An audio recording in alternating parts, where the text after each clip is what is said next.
오늘 말씀의 제목은 하나님의 은혜의 선물입니다. 함께 보실 본문은 에베소서 3장 7절에서 13절 말씀입니다. 저와 성도님들이 한 절씩 교대로 읽다가 마지막 절은 함께 한 목소리로 읽겠습니다.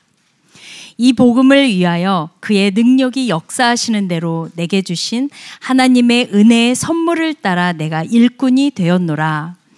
모든 성도 중에 지극히 작은 자보다 더 작은 나에게 이 은혜를 주신 것은 측량할 수 없는 그리스도의 풍성함을 이방인에게 전하게 하시고 영원부터 만물을 창조하신 하나님 속에 감추어졌던 비밀의 경륜이 어떠한 것을 드러내게 하려 하심이라.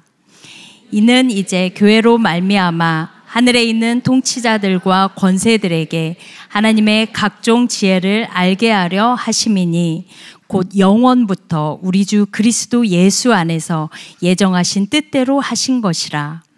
우리가 그 안에서 그를 믿음으로 말미암아 담대함과 확신을 가지고 하나님께 나아감을 얻느니. 함께 읽겠습니다.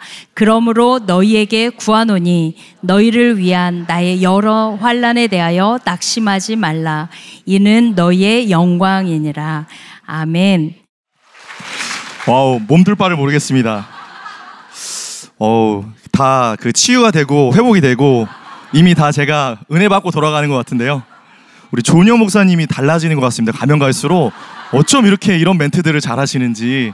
와, 제가 오늘 예배에 들어오고 또 같이 또 찬양하면서 느낀 거지만 그 은혜가 있는 곳은 저는 그 공간의 그 기운과 온도가 다르다고 믿습니다. 이미 은혜 받기를 사모하고 오셨고 또 영적인 갈망을 가지고 오신 여러분들 가운데 하나님이 이미 은혜를 주셨고 여러분의 표정부터가 달라 보여요. 우리 옆에 계신 분들께 한번 인사할까요? 너무 아름다워 보이십니다. 네, 저는 저희의 얼굴에 우리가 책임을 져야 된다고 생각합니다. 은혜 받으면요 표정이 달라지고 우리가 정말 하나님의 사랑과 은혜가 우리로부터 흘러나오게 되는 줄 믿습니다. 시간 여러분들을 위해 예비하신 하나님의 특별한 은혜가 오늘 우리 가운데 말씀을 통해 흘러갈 줄 믿습니다. 함께 한번 기도하고 말씀 나누겠습니다. 하나님, 너무 고맙고 감사합니다. 말씀을 또 나눌 때 하나님의 은혜가 얼마나 크고 놀랍고 위대한지 우리로 하여금 깨닫게 하여 주시고 부족한 종의 입술을 통해 하나님의 크고 위대하심이 드러나게 하여 주시옵소서. 감사하며 예수님의 이름으로 기도합니다. 아멘. 네, 우리 목사님께서 소개해 주신 대로 요즘 제 머릿속에 가득 차 있는 것은 하나밖에 없습니다. 오직 약속의 땅. 네, 얼마나 많은 또 미팅과 그것을 위해서 또 조율을 하다 보니 밤에도 자다가 약속의 땅을 거닐곤 합니다. 네. 저는 처음에는 정말 못 모르고 행정 목사이기 때문에 또 약속의 땅을 담당하면서 수많은 미팅과 또 외부 분들을 이렇게 만나면서 이게 건축이라는 것이 이렇게 많은 공정이 담겨 있고 복잡한 일인 줄을 몰랐어요. 그러니까 처음에는 이 용어 자체가 너무 생소한 거예요. 그래서 건축의 무슨 공법, 그리고 또 뭐 샵드로잉, 또 무슨 조닝, 뭐 김대현 목사님은 건축을 전공했기 때문에 막 그런 용어들을 아무렇지 않게 막 멋있게 쓰는데 저는 처음에 못 알아듣겠는 거예요. 그러니까 처음엔 좀 힘들더라고요. 날 무시하는 거 아닌가? 근데 여러분, 제가 달라졌습니다. 몇 달 만에 제가 귀가 열리기 시작했습니다. 할렐루야. 이제 막 알아듣기 시작하고 그게 너무나도 자연스럽게 제 입에서 막 나오기 시작하는 거예요. 다른 언어가 제게 방언이 터지기 시작했습니다. 이게 얼마나 큰 축복입니까? 여러분, 정말 한 주에 또 많은 회의가 있고 또 그것들을 조율하고 또 문서를 또 작업하고 여러 가지 일들을 하지만 제 안에 기쁨이 있어요. 제 얼굴 행복해 보이지 않습니까, 여러분? 왜 기쁨이 있을까요? 이제 눈앞에 우리가 들어갈 수 있는 물리적인 약속의 땅이 보이기 때문입니다. 이게 은혜라는 것이죠. 그동안 여러분, 우리가 이 교총에서 이 공간들을 사용해 왔기 때문에 얼마나 불편한 일들이 또한 많이 있었습니까? 우리 수요예배에도 마찬가지잖아요. 이 정말 광야와 같은 장막과 같은 곳에서 우리가 정말 이제 영적인 야성이 길렀으니까 이제 또 하나님께서 주신 약속의 땅을 기대하면서 나아갈 수 있는 소망이 있다라는 것이죠. 여러분, 우리가 그렇죠. 지금은 어렵지만 그래도 소망이 있기 때문에, 눈앞에 펼쳐질 꿈이 있기 때문에 오늘 하루를 살아가는 우리의 자세와 태도는 다를 수 있다는 것입니다. 여러분, 그래서 제가 요즘에 그 가든파이브 관리단 분들을 만나러 가는데요, 그렇게 잘해줘요. 여기서는 임대인으로서 어려움을 겪었다면 이제 집주인이잖아요. 저 집주인 처음 해봐요. 그렇게 잘해줄 수가 없어요. 얼마나 감사한지 몰라요. 그래서 뭐 들어오면은 뭐 뭣도 해주시고 이렇게 또 배려해주시고 이런 얘기 들을 때마다 얼마나 뿌듯하고 감사한지를 모르겠습니다.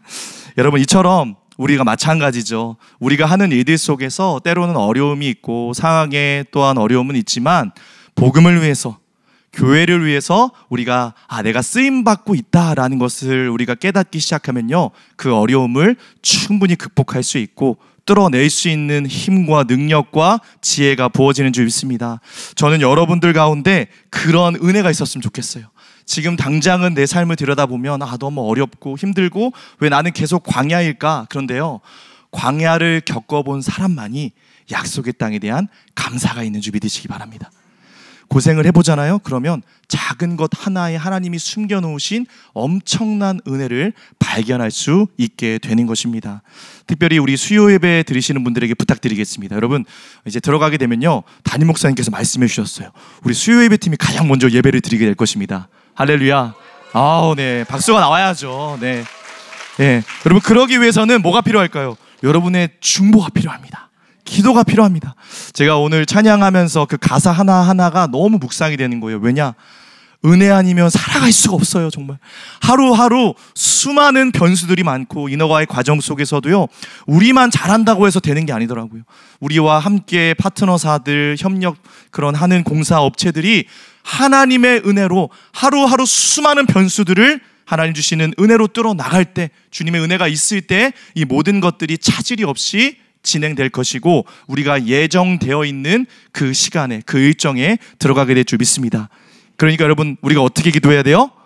목숨 걸고 더 뜨겁게 하나님, 우리 팀이 가장 먼저 그 약속의 땅을 밟고 하나님 앞에 영광스럽게 예배드릴 수 있는 축복을 부어 주시옵소서. 이런 소망을 담아서 여러분 뜨겁게 기도해 주시기를 바랍니다. 오늘 말씀을 우리가 함께 나눌 텐데 바울도 마찬가지였습니다. 삶이 너무나 고단했고 수많은 핍박이 있었고 심지어 감옥에 갇혀 있었음에도 불구하고요, 그는 하나님께서 주신 복음을 위한 사명이 있었기 때문에 그는 결코 낙심하지 않았습니다. 하나님의 사람은요, 이 기쁨으로 산다라는 것이죠. 오늘 본문을 보면요, 역시 바울 역시 하나님이 나를 왜 부르셨는가, 나에게 어떤 사명을 주셨는가에 대한 명확한 깨달음이 있었습니다. 우리 함께 7절 말씀을 읽겠습니다. 이 복음을 위하여 그의 능력이 역사하시는 대로 내게 주신 하나님의 은혜의 선물을 따라 내가, 바울의 삶의 목적이 분명했죠. 그것이 무엇이죠? 이 복음을 위하여. 한번 따라해 주시겠습니까? 이 복음을 위하여. 목적이 있으면 넘어지지 않아요. 삶의 생기가 넘치고 기쁨이 회복되며 하나님의 은혜로 날마다 우리의 심장과 가슴이 뛰게 되는 것입니다. 이 복음이 무엇입니까? 바울이 비밀로 있었던 이 놀라운 복음의 실체를 깨닫게 된 거예요. 이제 유대인들뿐만 아니라 하나님께서 이방인들까지 놀라운 하나님의 구원의 역사를 이루시기를 기뻐하신다라는 것입니다. 바울은 이 비밀을 깨닫고요, 벅차오르는 그 감격을 주체하지 못하여 이제 내가 그것을 전하는, 은혜를 전하는 복음의 일꾼이 되었다라고 자신을 소개하고 있습니다. 여러분, 여기서 말하는 일꾼은 디아코노스라는 헬라어로 사용했는데요, 이거는 손님이 식탁에서 시중 드는 가장 낮은 종을 의미하는 것입니다. 이제 바울이 자기 자신에 대한 이해가 무엇이었습니까?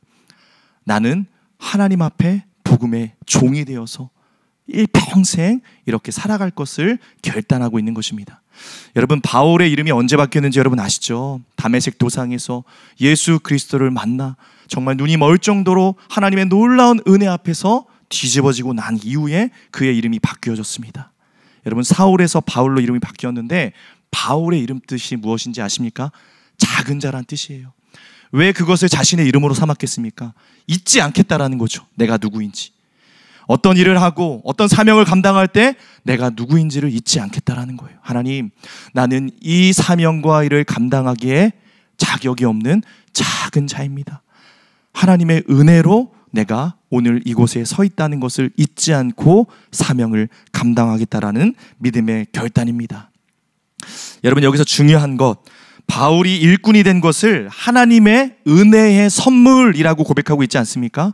자, 우리가 보통 은혜라고 하면요, 값없이 하나님이 내게 주신 것을 우리가 은혜라고 생각할 때가 많아요. 그게 은혜의 개념이었죠. 그러나 지금 바울은 줄 수 있게 된 것, 누군가를 섬길 수 있게 된 것을 반대로 도리어 하나님의 은혜의 선물로 여기고 있는 것이라는 것입니다. 여러분, 지금 바울이 있는 곳이 어디라고요? 차디찬 바닥에 깜깜하게 빛 한 점 들어오지 않는 감옥 안에 있습니다. 여러분, 그의 육신은 갇혀 있었지만 그는 절망하지 않고 있습니다. 하나님을 향한 뜨거운 사명이 주어져 있기 때문에 그를 감옥에 가둬놔도 그는 갇히지 않는 거예요. 그는 오히려 살아서 사명을 붙잡고, 내가 복음의 일꾼으로 지금 여기서 할 수 있는 것이 무엇일까? 그게 뭐예요? 복음을 위해서 펜을 드는 거죠. 서신을 쓰는 거예요. 내가 지금 갇혀 있으나 염려하지 말아라. 많은 나를 걱정하는 성도들을 향해서 내가 이런 기쁨이 있고 감사가 있고 은혜가 있다. 이 복음의 놀라운 능력이 되는 은혜에 대해서 서술하고 눈물로 그 차디찬 바닥에 무릎을 꿇고 감사와 기쁨으로 이 서신서를 기록해 나가고 있는 것입니다. 여러분, 이처럼요, 복음을 위해서 정말 살아있는 사명을 붙잡는 사람은요, 가둬도 갇히지 않고 그곳이 감옥일지라도 하나님의 영광이 있는 놀라운 천국으로 변화되는 줄 믿으시기 바랍니다. 우리가 어디 있는 게 중요한 게 아니에요. 우리의 상황이 중요한 게 아니라는 거죠. 감옥에 있어도 이렇게 하나님 앞에 영광을, 하나님의 임재를 경험하는 사람이 있는 반면에 궁정에 있어도 늘 근심하고 늘 마음이 어렵고 우울해하여서 하나님이 주신 것들을, 하나님의 은혜를 누리지 못하는 사람이 있다라는 것입니다. 우리 계속해서 8절 말씀을 읽겠습니다. 모든 성도 중에 지극히 작은 자보다 더 작은 나에게 이 은혜를 주신 것은 측량할 수 없는 그리스도의 풍성함을 이방인에게 전하게 하시고. 자, 바울의 자기 자신에 대한 이해는 무엇이었죠? 모든 성도 중에 지극히 작은 자보다 더 작은 나, 최상급의 비교급을 붙여서 완전히 자기 자신이 하나님 앞에 아무것도 아님을, 작은 자임을 강조하고 있습니다. 여러분, 이처럼 바울은요, 하나님 앞에 내가 누구인지를 명확하게 알고 있었습니다. 바울이 어떤 사람이라는 것을 우리 여러분들이 더 잘 알지 않습니까? 가말리엘 문화에서 정말 사사를 받은 학구적이고 엘리트 코스를 다 겪은 최고의 하나님의 그러한 명예로운 그런 사람이었음에도 불구하고 은혜를 받아보니까 그 어때요? 이게 아무 소용이 없는 거예요. 하나님 앞에 이것은 내세울 것이 없는 거죠. 여러분, 은혜를 받잖아요. 우리의 자랑이 바뀌게 되는 줄 믿습니다. 우리의 기쁨이 바뀌게 되는 줄 믿습니다. 겸손해질 수밖에 없다라는 거죠. 그래서 지금까지 내가 자랑해왔던 모든 것들을 순식간에 배설물로 여기고 그것을 버릴 수 있는 삶의 결단이 일어나는 것입니다. 바울은 하나님께서 자신에게 왜 은혜를 주셨는지를 잊지 않았습니다. 자, 은혜를 주신 두 가지가 여기 나오는데요. 우리 한번 살펴보겠습니다. 8절을 보시면요. 자, 한번 성경 읽는 분들은 별표를 쳐보세요. 자, 전하게 하시고, 8절에 전하게 하시고라고 하죠. 측량할 수 없는 그리스도의 비밀과 풍성함이 얼마나 크고 놀라운지를 전하기 위함이다 라고 하죠. 여러분, 지금 무엇을 전하고 있는지가 그 사람을 결정합니다. 내가 하나님과의 생명의 교제를 해서 오늘 하루 내가 말씀을 묵상하고 주님과 동행함을 통해서 나에게 주신 영적인 은혜가 있잖아요. 그러면요, 너무 전하고 싶은 거예요. 우리 순장님에게 전하고 싶고, 우리 순원들에게 전하고 싶고, 오늘 내가 깨달은 하나님의 은혜, 오늘 내게 깨달은 하나님께서 주신 마음들을요, 어떻게든 전하고 싶은 거예요. 근데 여러분, 제가 가끔씩 순신방을 해보잖아요. 예배 시작하기 전에 뜨겁게 은혜를 나눠요. 그래서 도대체 뭘 나누시냐 봤더니 어제 본 드라마를 그렇게 은혜롭게 나누고 계시. 요즘 내가 은혜 받고 있는 드라마가 있는데 그거 봤어? 와, 그 열정으로 막 드라마를 막 전하시잖아요. 제가 보고 싶어지더라고요. 얼마나 그렇게 열정적으로 전하시는지 보면.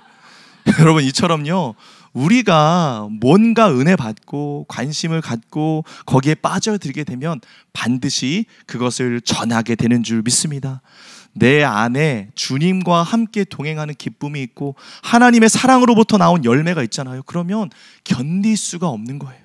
이 사랑을 나누고 싶고 전하고 싶고 증거하고 싶은 강한 열정과 열망이 일어나게 되는 줄 믿습니다. 그래서 여러분, 초신자들, 특별히 예수님을 만나신 분들의 특징이 뭐예요? 이 뜨거움을 가지고 주체할 수 없어서 또 다른 누군가에게 전도하고 복음을 증거하고 교회에 초대해서 데리고 온다는 것이죠. 저는 하나님의 은혜 받은 자의 특징은 전하게 하시고 전하는 사명이 부어지게 되는 줄 믿습니다. 자, 은혜를 주신 두 번째 이유는요, 한번 9절을 보세요. 9절에 보면 드러내게 하려 하심이라 라고 또한 별표로 하시고 밑줄을 쳐보겠습니다. 하나님 속에 감추어져 있던 비밀, 바로 예수 그리스도를 드러낸다라는 거죠. 예수님이 어떠한 분이신지, 예수님이 어떠한 은혜를 주셨는지, 예수님의 능력이 얼마나 크고 놀라운지를 우리가 철저하게 드러내는 거예요. 그러기 위해서는요, 나는 어때요? 나는 감추는 것이죠. 나는 숨어지는 것이죠. 나를 드러내는 것이 아니라 내 삶의 모든 것들, 나의 행실과 봉사와 사역과 나의 모든 말과 언어 속에서 예수 그리스도만이 드러나게 하는 것, 그것이 바로 우리를 부르신 하나님의 사명인 줄 믿습니다. 여러분, 오늘도 하나님이 여러분에게 주신 은혜가 있다고 저는 믿습니다. 그 은혜를 주신 이유가 뭐예요? 오늘 하루의 삶을 연장시켜 주신 은혜가 무엇입니까? 하실 일이 있고 여러분들을 통해서 하실 사명이 있다는 것을 여러분 기억하시기 바랍니다. 우리 가정을 살리시고 여러분의 그 생명을 통해서 우리 주변을 바꾸기를 원하시는 하나님의 특별한 계획과 은혜가 분명히 있다는 것을 여러분 잊지 않기를 소망합니다.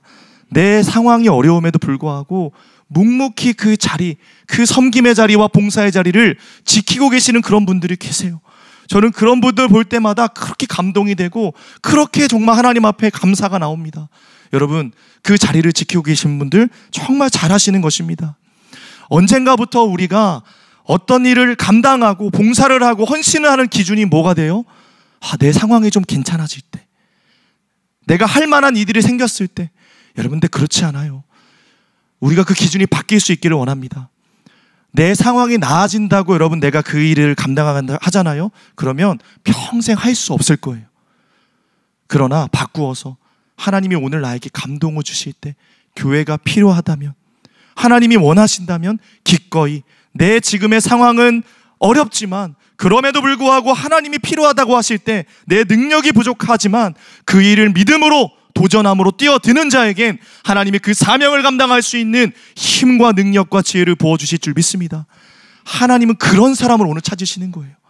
할만해서 하는 게 아니라 어렵지만 내 안에 갈등이 있지만 내 안에 하나님을 향한 감동이 부어져서 하나님을 위해서 기꺼이 뛰어들 수 있는 그 사람을 오늘 하나님이 여러분들 가운데 찾으시는 줄 믿습니다. 골로새서 1장 29절을 한번 볼까요? 이를 위하여 나도 내 속에서 능력으로 역사하시는 이의 역사를 따라 힘을 다하여, 어떻게 수고한다고요? 힘을 다하여 수고한다. 이게 어떤 뜻이에요? 내가 하고 싶은 것, 내가 할 수 있는 것 찾아서 적당히. 여러분, 그게 아니에요. 힘을 다한다라는 것은요, 나는 지금 할 수 없지만 주의 은혜로 말미암아 하나님이 원하신다면 주님, 내 삶을 기꺼이 주님을 위해서 드리겠습니다.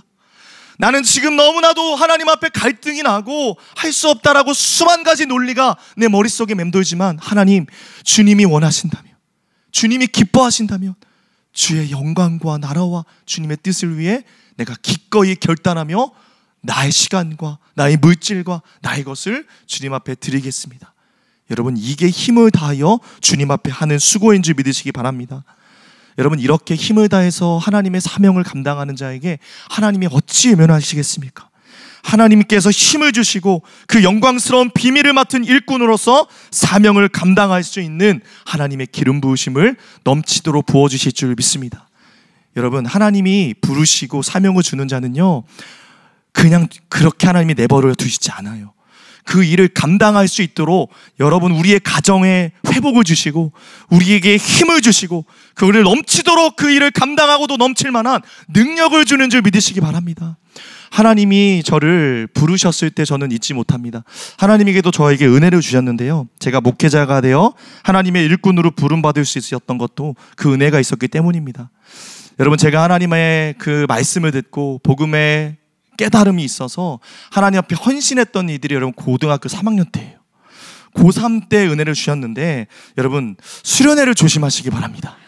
네, 여러분 긴장하셔야 돼요. 여러분의 자녀들 고3 때 예수님을 만났으니 우리 부모님이 얼마나 당황했겠습니까? 평소에 나가지도 않던 새벽 예배를 갑자기 고3 때 나가고 수요 예배 드리고 막 금요철야에 나가니까 우리 어머님이 얼마나 심려가 많았겠습니까? 여러분, 그런데 예수님을 제대로 만나면 어떤 일이 일어난지 아십니까? 그렇게 부모님이 잔소리하면서 왜 공부를 해야 되는지, 왜 인생을 똑바로 살아야 되는지에 대해서 잔소리해도 소용이 없었던 제가 인생에 대한 진지함이 생기는 거죠. 어머님이 말씀해 주시지 않아도 이제 내가 왜 공부를 해야 하는지, 왜 내가 비전을 붙잡고 하나님 앞에 인생 하루에 1시간 1분 1초를 허투루 쓰면 안 되는지에 대한 인생에 대한 깨달음이 생기는 거예요. 여러분, 저는요 그렇게 생각합니다. 우리 자녀들이 예수님을 만나면 달라질 것입니다. 인생을 대하는, 하루를 대하는 자세가 달라져요. 여러분, 그래서 자녀들을 위해서 기도하셔야 돼요. 수련회 보내셔야 돼요. 여러분이 그렇게 잔소리해도 안 되는 이들이요, 하나님이 감동을 주시고 은혜를 주시고 우리 자녀들을 만나 주시잖아요. 그럼 인생을 대하는 자세가 달라져요. 믿으십니까? 여러분, 이게 진짜 중요한 문제입니다. 내가 안 되는 건 하나님이 하실 수 있다는 거죠. 하나님 말씀이 우리에게 들어오고 내 인생에 대한 하나님의 그런 놀라운 진지함이 생기면요, 왜 공부해야 되는지, 왜 내가 밥을 먹어야 되는지, 왜 학교를 다니고 왜 비전을 품어야 되는지에 대한 인생이 달라지게 되는 줄 믿습니다. 목적이 생기니까 여러분 기쁨이 생겨요. 더 열정이 생겨요. 아, 더 열심히 해야 되는구나. 이거는 내 시간이 아니구나. 이거는 나의 삶이 아니구나. 하나님이 나에게 특별히 주신 은혜라는 것들을 깨닫는 순간 하루하루의 삶이 달라지더라고요. 그때 제가 하나님 앞에 결단한 게 있어요. 하나님, 제가 목회자를 하던 아니면 제가 평신도 사역자로 살던 내 인생을 허비하지 않겠습니다. 하나님이 나에게 은혜로 주신 모든 은사와 재능과 모든 것을 오직 주님의 나라와 주님의 뜻을 위해서 기꺼이 드리겠습니다라는 결단이 생기더라고요. 근데 제가 그때 뭘 하고 있었냐면 기타가 너무 재밌어서 기타를 배우고 있었어요. 왜 배우고 있었냐? 멋진 교회 오빠가 되기 위해서, 좀 더 멋있는 사람이 되어보고자 클래식 기타도 치고 가요도 치고 얼마나 재밌는지 몰랐어요, 여러분. 그런데 하나 앞에 결단했죠. 이것 또한 하나님의 나라와 복음을 위해서 주님 제가 사용하겠습니다.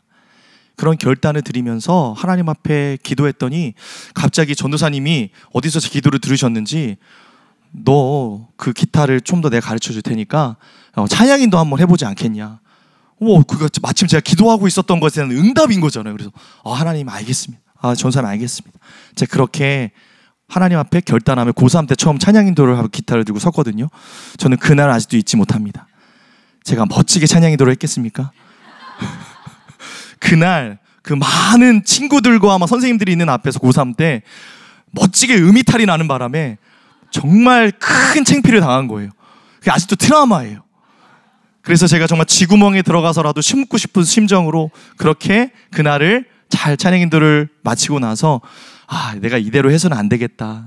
그래서 정말 그 기도의 골방에 들어가서 하나님 앞에 붙잡고 기도하면서 하나님 나에게 기름 부어달라고, 나에게 은혜를 달라고. 여러분, 그래서 제가 주의 은혜로 지금 찬양인도를 하고 있는 거 아니겠습니까? 여러분, 이처럼 하나님이 여러분에게 주신 은혜 하나하나 버릴 것이 없습니다. 할렐루야. 은혜를 주신 이유가 있고 목적이 있고 사명이 있는 줄 믿습니다. 여러분, 이제 하나님이 여러분에게 오늘 주신 은혜는 무엇입니까? 복음을 위해서 하나님이 주신 선물이 무엇입니까? 그것이 무엇인지를 잊지 않고 기억하면서 여러분 기도하십시오. 하나님이 나에게 주신 그것을 위해서 하나님 거기에 기름 부어주시고 하나님께서 불을 붙여주셔서 하나님의 영광을 위해서 쓰임받는 하나님의 사람 되게 하여 주시옵소서. 이렇게 하나님 앞에 기도하는 여러분 삶이 될 수 있기를 축복합니다. 자, 우리 9절과 10절 말씀 계속해서 읽겠습니다. 시작. 영원부터 만물을 창조하신 하나님 속에 감추어졌던 비밀의 경륜이 어떠한 것을 드러내게 하려 하심이라. 이는 이제 교회로 말미암아 하늘에 있는 통치자들과 권세들에게 하나님의 각종 지혜를 알게 하려 하심이니. 자, 여기서 여러분 중요한 말씀이 나오는데요. 영원부터 하나님 속에 감추어져 있었던 비밀의 경륜을 이제 드러내기 원하신다라고 합니다. 비밀이 비밀인 이유는 이전 세대 사람들에게는 감추어져 있었던 것이죠. 그런데 이제 은혜로 말미암아 그것을 하나님이 드러내기 원하신다라고 하는데 그 비밀이 무엇입니까? 우리 에베소서 3장 6절 말씀 읽겠습니다. 이는이라고 하죠. 이는 이방인들이 복음으로 말미암아 그리스도 예수 안에서 함께 상속자가 되고 함께 지체가 되고 함께 약속에 참여하는 자가. 비밀이란 하나님의 구원의 비밀, 특별히 이방인과 유대인이 복음으로 말미암아 예수 그리스도 안에 한 몸이 되어 이제 영광스러운 교회가 세워지는 것입니다. 여러분, 교회, 이 놀라운 구원의 비밀, 이거는 감추어져 있던 것인데 이제 복음으로 말미암아 신약 시대에 주님께서 아름다운 교회로 하나님께서 완성해 가신다는 것을 말하고 있는 것입니다. 여러분, 이제 무엇을 통해서 이 놀라운 복음과 능력을 하나님이 이 땅 가운데 드러내기를 원하신다고요? 바로 교회를 통해서 하나님이 드러내기를 원하십니다. 자, 말씀을 보니까요, 교회로 말미암아 하늘에 있는 통치자들과 권세들에게 하나님의 무한하신 지혜를 알게 하신다라고 말씀하고 있습니다. 여러분, 이게 얼마나 엄청난 일인지 우리가 알아야 합니다. 하나님이 교회를 통해서 성별이나 인종이나 문화를 다 초월해서 예수 그리스도만 믿으면 하나님의 놀라운 구원의 역사가 일어난다는 것을 깨우쳐 주시겠다라는 것이죠. 이전에는요, 사람에게 천상의 존재들이 하나님의 비밀을 계시해 줬어요. 그런데 이제는 어때요? 교회를 통해서 천상의 존재들이 하나님의 나라와 하나님의 뜻을 교회를 통해 알게 해 주시겠다라고 주님이 말씀해 주고 계신 것입니다.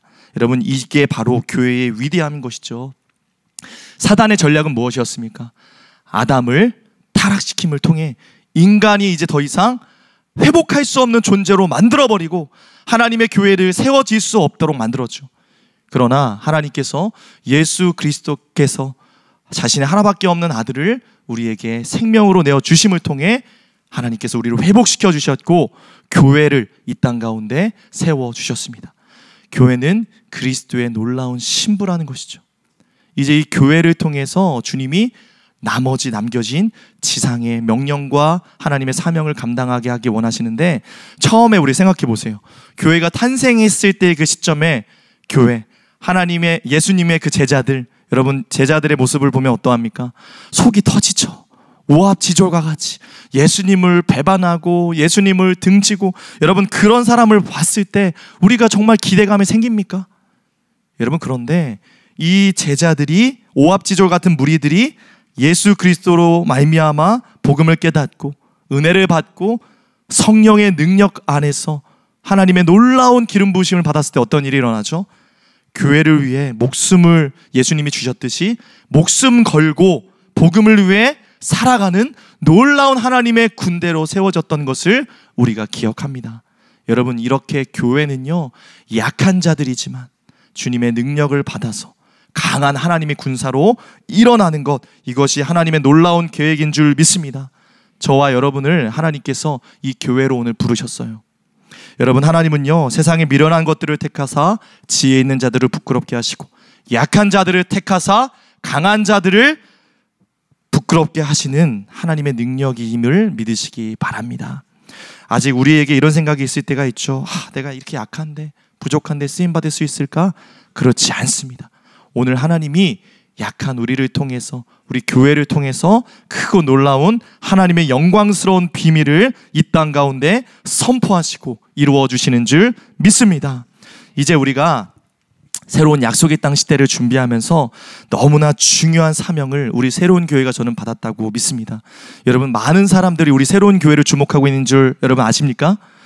요즘 다녀보면요, 새로운 교회를 모르는 데가 없어요. 매스컴에 나가서 뉴스에 나가고 나서 그 가든파이브에 들어가는 교회, 제가 얼마나 그런 얘기를 많이 듣는 줄 모릅니다. 여러분, 하나님이 지금까지 우리가 그렇게 뜨겁게 기도해 왔음에도 불구하고 약속의 땅이 될 듯 하면서도 안 됐던 이유가, 저는 이제야 왜 그랬는지를 깨닫게 됐어요. 왜냐? 너무나 좋은 곳, 하나님이 예비하신 곳을 주시기 위함인 줄 믿습니다. 우리가 들어가는 곳은요, 여러분 정말 엄청난 사명이 주어진 곳입니다. 우리가 들어가는 가든파이브 내에만 4천여 개의 입점 업체들이 있어요. 별로 안 놀라시네요. 여러분, 이게 얼마나 엄청난 사명이 주어지는지 여러분 아셔야 돼요. 우리가 들어가는 것, 여러분, 많은 사람들이 우리를 통해서 하나님의 나라를 보게 되는 것이죠. 엄청난 전도의 자원이 펼쳐지는 것 아니겠습니까? 하나님이 왜 우리를 부르셔서 그곳으로 심기기를 원하시는 줄 아시겠습니까? 하나님이 우리가 이제 지금까지 감당해 왔었던 세상 속으로의 이 비전을 이제 직접 교회가 통째로 옮겨져서 세상으로 심겨놓음을 통해서 하나님의 나라와 영광이 얼마나 놀라운 것인지 그 땅에 있는 사람들에게 보여주기를 원하시는 줄 믿습니다.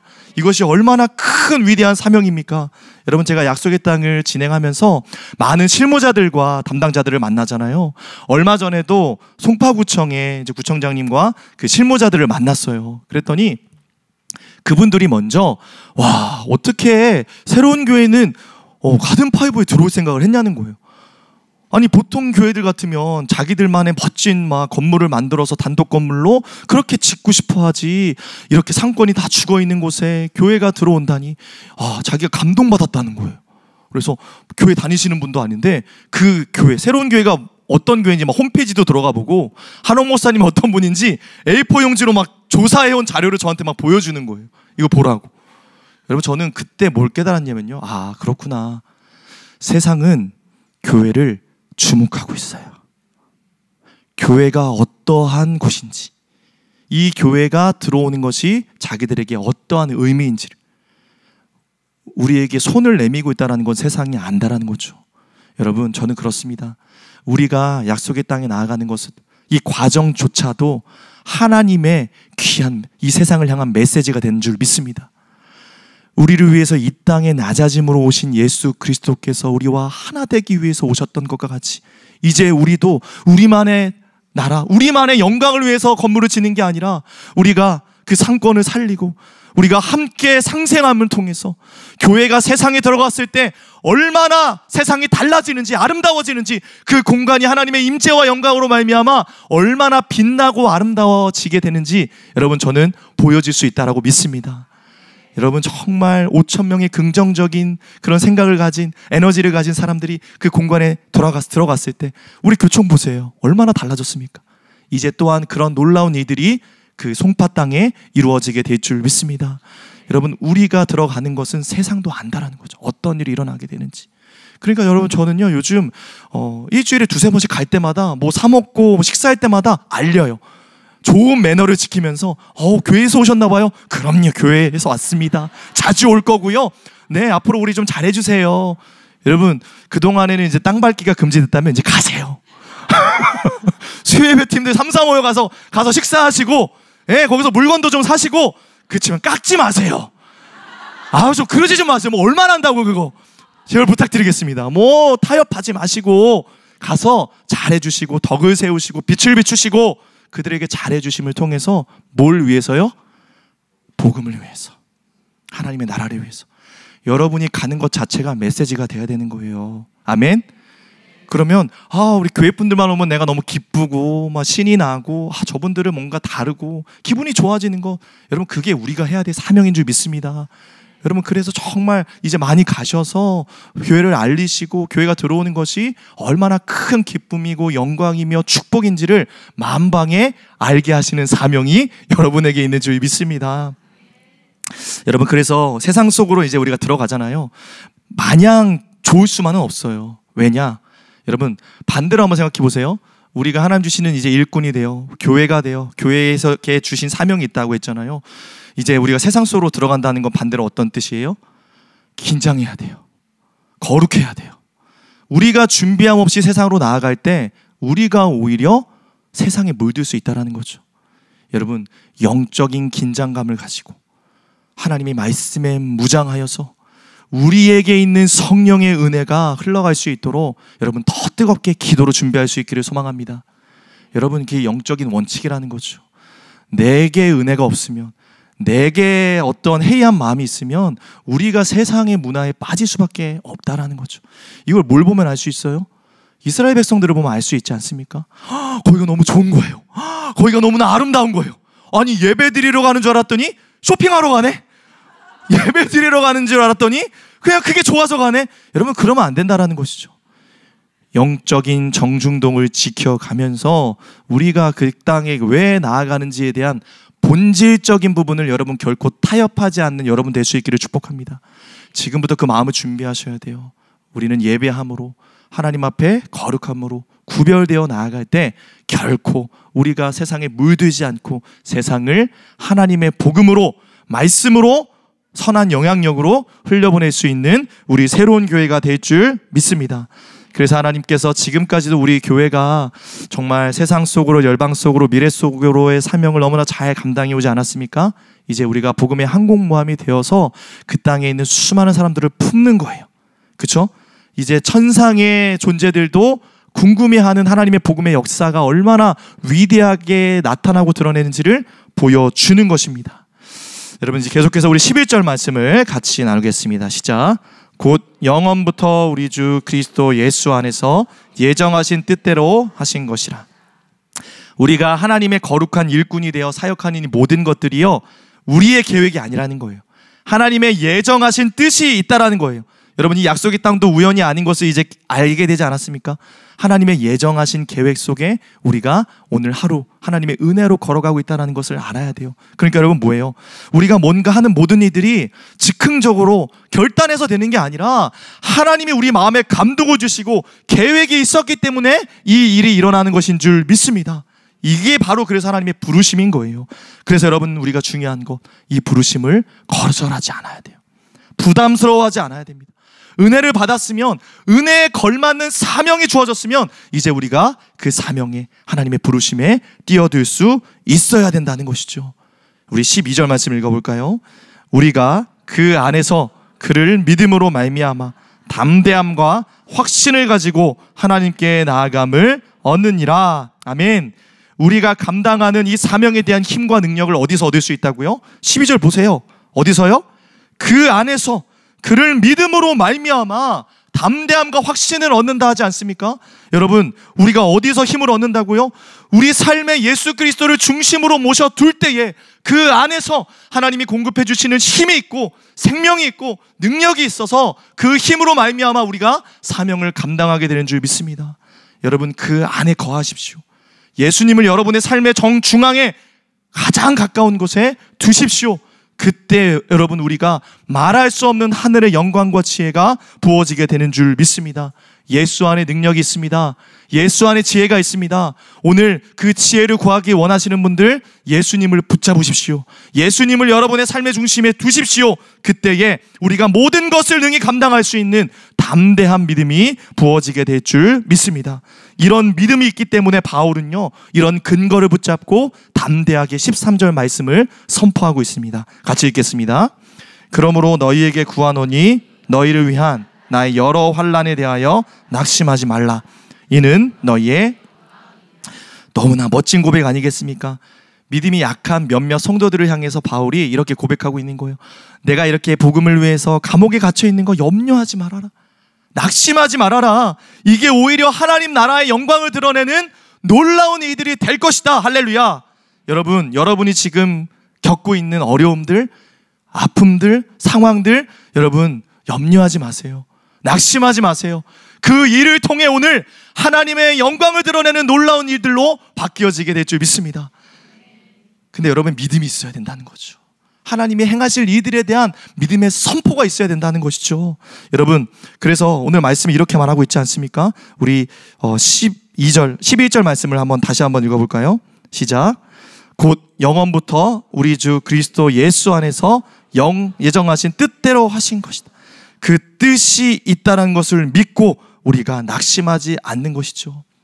여러분, 은혜는 받았지만 여러 상황에 매여서 오늘 사명을 내려놓으신 분이 계십니까? 모든 것이 꽉 막혀버린 상황 때문에 어찌할 바를 알지 못하는, 빛이 보이지 않고 소망이 없는 분이 계십니까?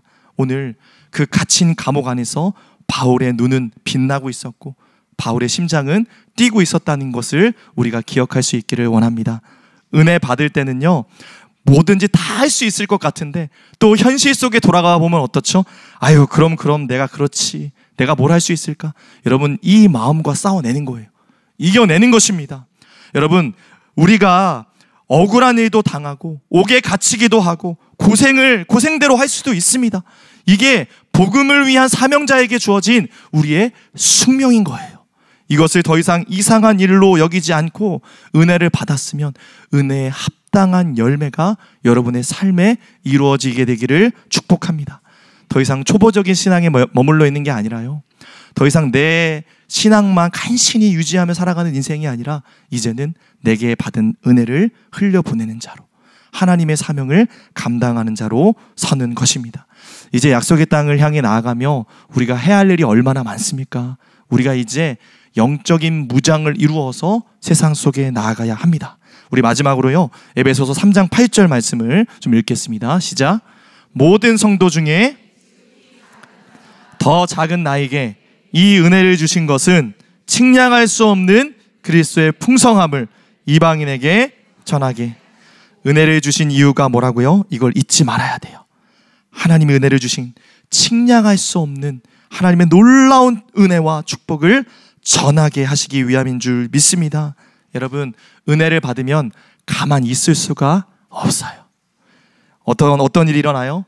우리 각자에게 주신 재능과 상황에 맞게 죽어가는 사람 살리고, 상처 입은 사람 치유하고, 가난한 자들을 돌아보고, 꿈을 잃은 자들을 격려하고, 예수를 모르는 자들에게 하나님의 나라와 복음을 전하는 이들이 우리 가운데 시작될 줄 믿습니다. 이게 바로 오늘 우리를 부르신 하나님께서 은혜를 주신 이유인 줄 믿습니다.